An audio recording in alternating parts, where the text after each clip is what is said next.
Instead of ranking my top 10 favorite mobile games, I thought I'm gonna do a re-rank of all Iron Maiden albums. My favorite band of all time, if not Outakra, but there's a two-piece. It's not a real band, electronic music band. Don't have the guitarist, bassist, drummer, singer, whatever. So now with last year, Iron Maiden released Senjutsu, their 17th studio album. So my 14th and 50th video, because the video cut on 26 May 2020, I ranked all 16 studio albums, which was then the Book of Souls, the newest. And my 29th video on 21st June 2020, I ranked my top 10 favorite songs, Maiden songs. So okay, but anyways, I'm gonna do a re-ranking with Senjutsu of all Iron Maiden albums, my favorite real band of all time. 17 studio albums, and I'm not gonna go into details like I went into in my two other videos of the songs and the albums, and I really went into details as I usually do in videos. But no, I just gonna do my I think it's better shorter video, and I'm not gonna delve into details, just gonna do a summarize the album from 17 to 1. So this is my re-ranking of the all Iron Maiden albums with Senjutsu, and some albums have changed place for the last list, which is natural, it's gonna do anyway. So do I feel more confident about this list? Yeah, at the moment. So but again, like the other video, 17 virtual 11 or virtual XI, 1998, their 11th album, second album with Blaze Bayley. Sounds like they try to get back to their 80s stuff, but with Blaze Bayley completely fails. 16, The X Factor, their 10th album, 1995. Dark, probably their darkest album. Some good tracks, but definitely not one of my favorites whatsoever. As Virtual 11 and The X Factor is known to be their two worst, as is mine. 15, The Book of Souls, 2015, their 16th album. I don't know, probably their most overrated album. I would say their first double album, by the way. Their fourth song, The Red and the Black, is probably my favorite Maiden song. 14, The Final Frontier, 2010, their 15th album, which Steve Harris, the leader, creator, and bassist of the band, said they're gonna do 15 albums. This has the word the final, the final frontier, so they led you to believe it's gonna be their last album, because Steve Harris always said the Iron Maiden pushing for doing 15 album, but it could be longer. But some things are great. This album, I think it's very strange, very weird. It has a lot of grooves in it, very weird for a metal album, and how they do in this album. So I would say another great album, but good metal album. 13, Fear of the Dark, 1992, their 9th album. Again, definitely not one of my favorite. They're one of their most mainstream sounding albums.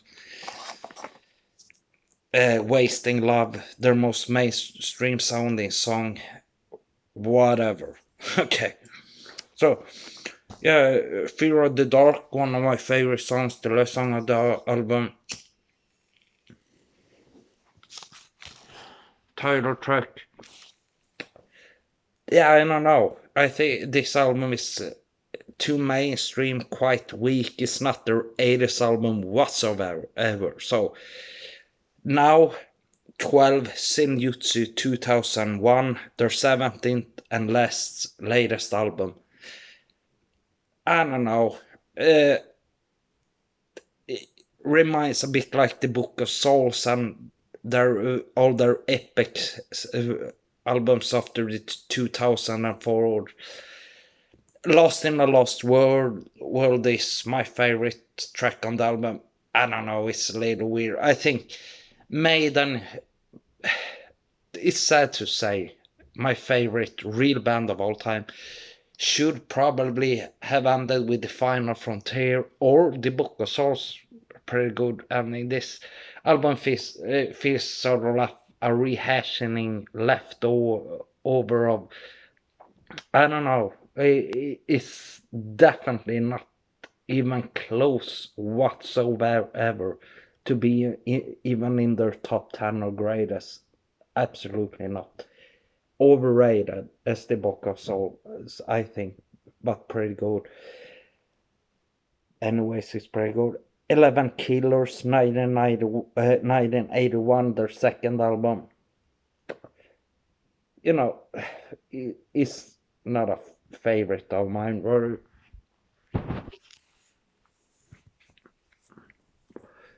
It's quite good. You know, it's. I mean, for me, it's not an elite Maiden album. Never will be. You know, it's 10 No Prayer for the Dying, 1990, their 8th album. Weaker than all 80s album of Maiden.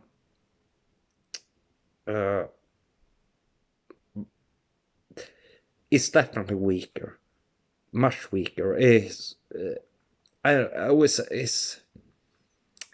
not a favorite, but I listened to this album since I was young, so I have sentimental value for it. But it's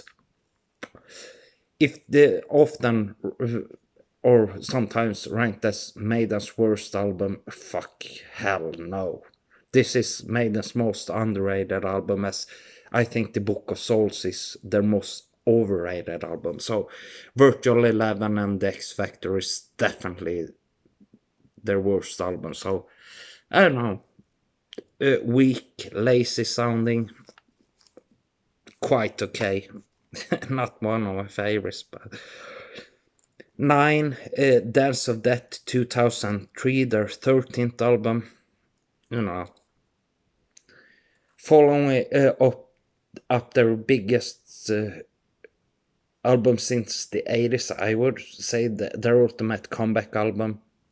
Weaker,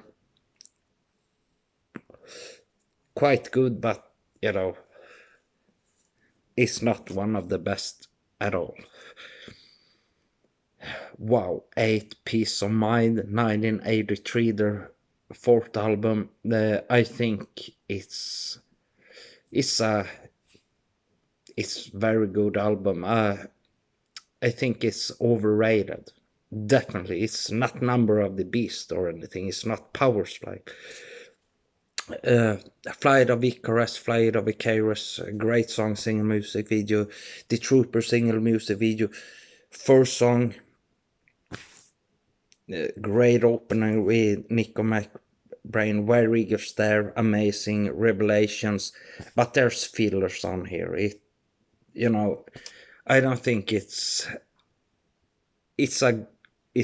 very good, but it's not elite Maiden. I'm sorry, you know. Amazing though, absolutely.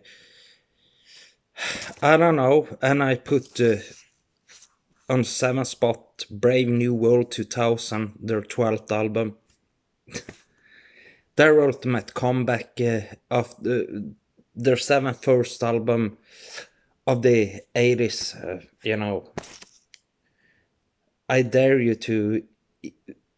Is there a metal album that beats that discography, really?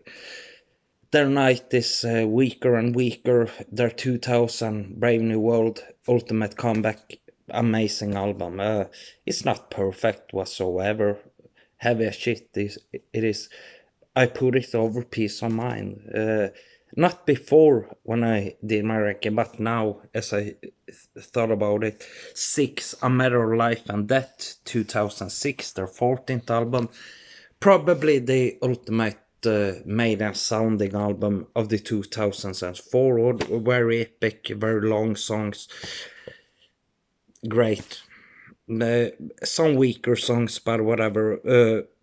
5, 7 Son of 7 Son, 1988, their 7th album. Masterpiece classic. Not much to complain about at all on this album, so. For Somewhere in Time, 1986, their 6th album. Yeah, Maiden got a little more experimental after Power Slave, doing synths and synth keyboards, whatever, synth guitar, whatever. Yeah, over Peace of Mind, I think.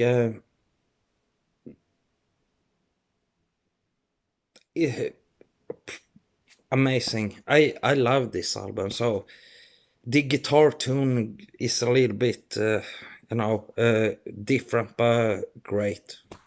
By the way, every Maiden album has this same sound style but different guitar tune, so every album sounds a bit different. So 3, Iron Maiden, 1980, their debut album. Yeah, this album just has grown as for me, as I think it's just that important to me. The whole album, great. One of the greatest debut metal albums of all time. Even though the guitar tune is complained about, even Steve Harris, the creator and leader of the band, said he didn't like it so much. But anyways, this sounds like a real classic. If you think like Killing Is My Business and Business Is Good by Megadeth, it's their first album. It's raw, it's heavy, and it's fucking amazing. Absolutely amazing. My favorite metal debut album of all time. So, to the Number of the Beast, as I have said before, I was the real first metal band I was really got into was Iron Maiden, years and years before, when I was a kid. But I started listening to Maiden again. My brother had many albums and on cassettes and CDs, whatever. So yeah, this was my real introduction to heavy metal. Extremely important album for me. I think the Number of the Beast should be over Metallica's Master of Puppets, and maybe even, I don't know, Black Sabbath's Paranoid. If I think of the ultimate metal album of all time, this is it. This is it. It's an amazing album. The Number of the Beast, Run to the Hill single music videos, Hello Be Thy Name, 8th and final song of the album, no less the greatest heavy metal song of all time. I'm not gonna argue. So, one of my favorites also. 1, Power Slave, 1984. As I said before, the Number of the Beast might be a beast, but this is the real fucking beast. I think this is the this is the album that give the influence and inspiration to like power metal bands and all the Egyptian stuff as the front cover and the title track Power Slave. And when I heard this the first time, this was for me a perfect 10 out of 10 album. Never Gonna Change is my favorite metal album of all time.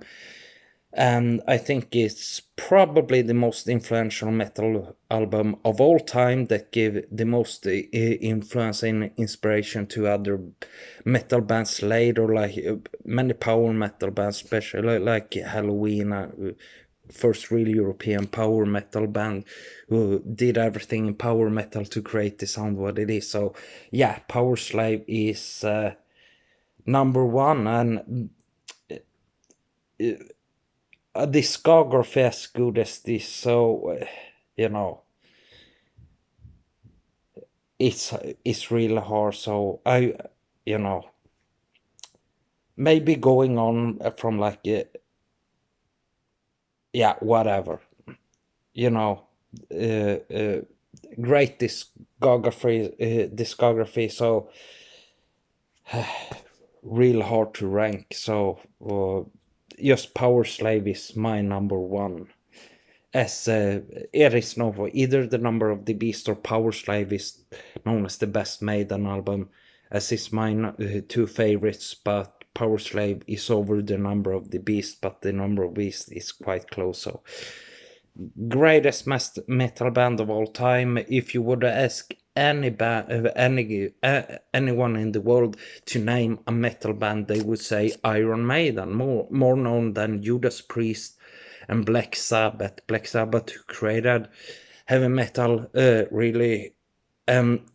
Judas Priest, who made metal what it is, but Maiden took it to the, I would say, the ultimate level of heavy metal. My favorite band of all time, real band. Thank you so much. See you next time. Many videos planned. I see when I do next time. Okay, bye.